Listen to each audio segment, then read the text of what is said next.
ka Joint Coordination Committee jang ka KSU bat FKJGP Operationalong hakasngi balang kala pentre kam hok ya karai baka sarkar ka shimban itho no ya ka tien khasi bat karu kum ka tien sarkar da ka batho da ka tien khasi ha ka dor khas sha u director katanat urban affairs habakren bat kilat patai ko board u president ke FKJGP Operationalong ba ket poklang nong plang uli tho ba ka ne ka sin jam bikishim ka long ban pentre kam hok ya karai baka sarkar kashim wala kitip bau director umdei ukhasi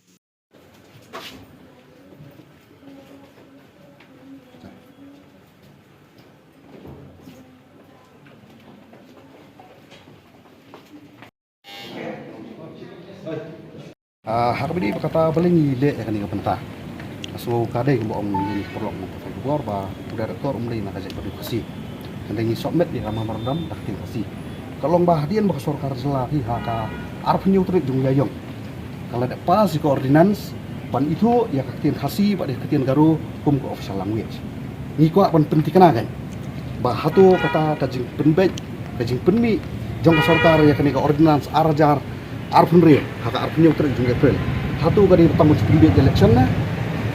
Hatu kila terkampura. Bat kani kadi ka mat ka pokongsan ka ba ni kum ka kenhun.